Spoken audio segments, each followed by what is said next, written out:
Retornamos para o nosso curso de LDB completo, artigo por artigo, os principais artigos da lei que caem no seu concurso, e agora é a aula 25 e estamos no artigo 19, que vai categorizar as escolas em públicas, privadas, comunitárias, permitindo as filantrópicas, as confessionais. Ok? Vamos lá? Seja bem-vindo, eu sou o professor André Garcia, da Ibraped, Instituto Brasileiro de Pedagogia, e você está aqui no curso de LDB simplificado, completíssimo, artigo por artigo, e nós vamos já começar a falar sobre o artigo 19, que a gente vai desvendar quais são as principais categorias ou as categorias administrativas da escola determinada pela LDB. Então, vamos lá? Então, o artigo 19 da LDB, a Lei de Diretrizes Básicas da Educação, em seu artigo 19, classifica as instituições de ensino em diferentes categorias administrativas. Guarda essa palavrinha. São categorias de administração. Uma é pública, outra é privada, outra é filantrópica. Essa classificação impacta diretamente na organização, na gestão e no financiamento das escolas no Brasil. É o que a gente vai ver agora. Então, a gente vai ver cada uma das categorias, maneira como se organiza, como é gerido e o financiamento delas. Ok? Então, vamos lá. Como se organiza esses três elementos aqui, ó. A organização, organizar, a gestão e o financiamento.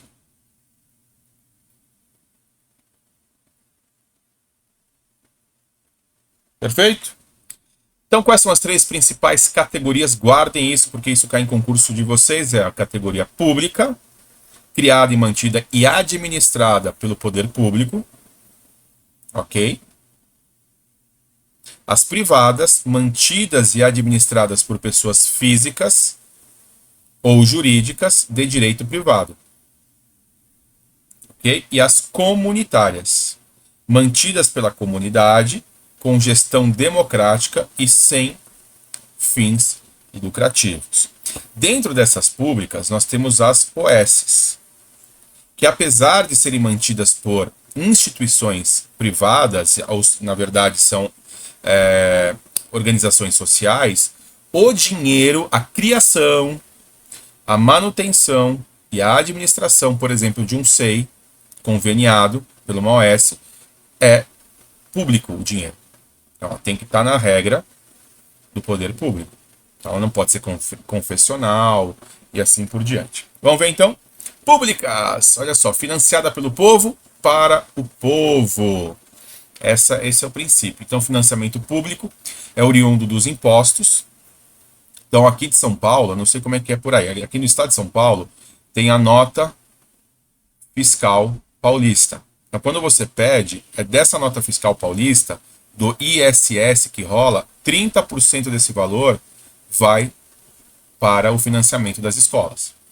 Ela é gratuita em todas as suas etapas, seja do acesso, seja do material, seja a necessidade de transporte, seja o uniforme.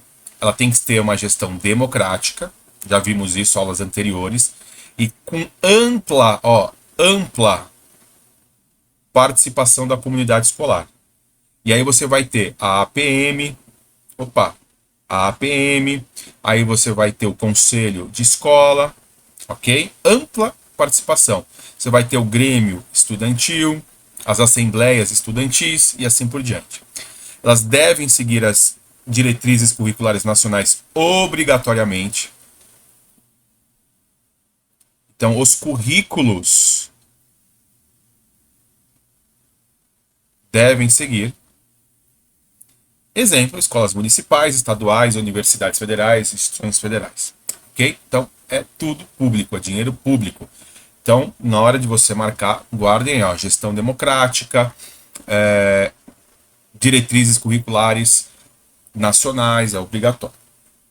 Privada, ela tem autonomia de ação e de investimento particular, mas tome cuidado. Ela não pode ir contra a lei. Tem autonomia, mas sempre sob a lei. Não pode, por exemplo, impedir a ação de um estudante entrar na escola por determinadas questões. Aceita-se, do ponto de vista da comunidade escolar, mas se o direito do estudante for tirado e está previsto isso em lei, por exemplo, eu tenho um caso de um amigo que a escola foi militarizada e o menino usava aqueles black powers, tá certo? Aqueles penteados.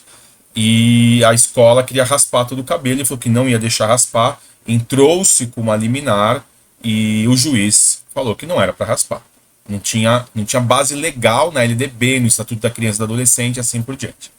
Ela pode ser mantida por pessoa física, pessoa jurídica, de direito privado. Cobra-se mensalidades, ok? Detalhe, eu já também trabalhei em escola privada. Se o pai e a família estiver atrasando, não pode, durante o ano letivo, não pode impedir o acesso do estudante à escola. Pode, sim, por exemplo, colocar a família, o pai, no SPC, em órgãos de proteção em relação ao consumidor. Mas depois, no ano seguinte, não se faz a matrícula da criança. Porque a criança não tem, ou o estudante, ele não tem culpa desse processo. Tem autonomia na gestão pedagógica, isso é fato. Então você tem escola montessoriana, escola de Reggio Emilia, você tem escola Waldorf, você tem escolas conteudistas. Cada escola determina a sua forma de pensar. Sempre respeitando a LDB. Os próximos artigos que eu vou falar do ensino básico, a gente vai ver um pouquinho sobre os limites de atuação dessa autonomia. E pode oferecer propostas pedagógicas diferenciadas como Waldorf, ok? Que não se vale do currículo da Base Nacional Curricular. Aí é uma questão dos pais entenderem se vale a pena ou não por conta do vestibular, tá? Eu acho que vale. Mas vamos lá. Comunitárias. Ela constrói em conjunto com a sociedade, ela é feita pela comunidade, sem fins lucrativos, dependendo da ação, de como dá, ela pode ter o status de filantrópica. E isso abre um portal em relação a financiamentos e assim por diante. Por exemplo, os CCAs. Que é o Centro de Convivência das Crianças e dos Adolescentes, que sempre vai atuar no contraturno. Então, sempre com instituições filantrópicas, instituições comunitárias.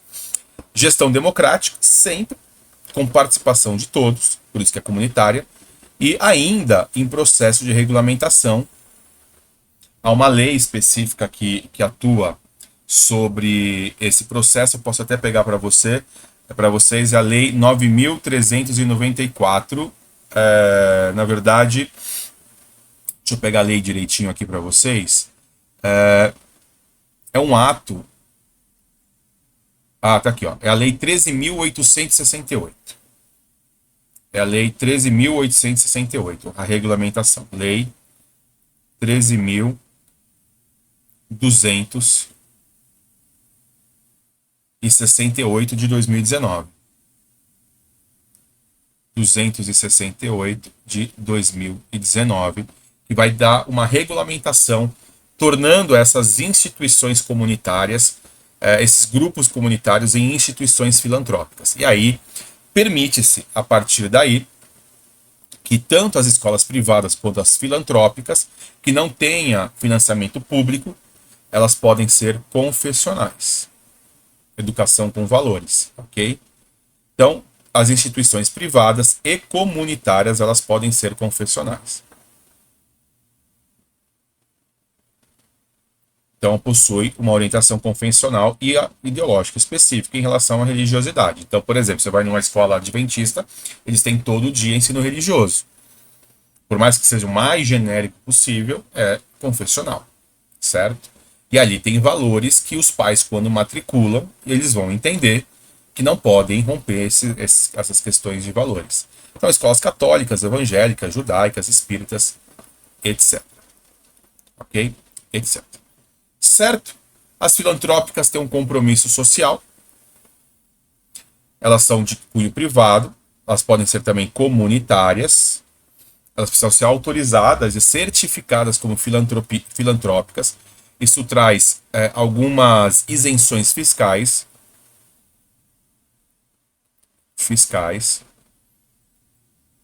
Porque aí se tornam sem fins lucrativos e prestam serviço à população, especialmente aquelas em situações de maior vulnerabilidade. Devem cumprir requisitos específicos para obter a certificação e os benefícios fiscais, como eu havia falado, e ela pode ser tanto privada quanto comunitária, isso traz benefício fiscal, ok? Então, só para a gente entender, para a gente finalizar, é o último slide, para compreender essa diversidade na educação, então a gente viu algumas categorias, que é a pública, a privada e a comunitária. Essas duas, elas podem ser filantrópicas, certo? Ou confessionais. Tudo bem? Então, essa é a organização. Cada categoria possui características e finalidades específicas, contribuindo para a diversidade, para uma educação plural que atenda às demandas de cada família, de cada pai, certo? Da maneira como o pai vai compreender. Principalmente aqueles que têm condições de colocar em escolas com pedagogias diferentes. Ok? A gente vai ficando por aqui.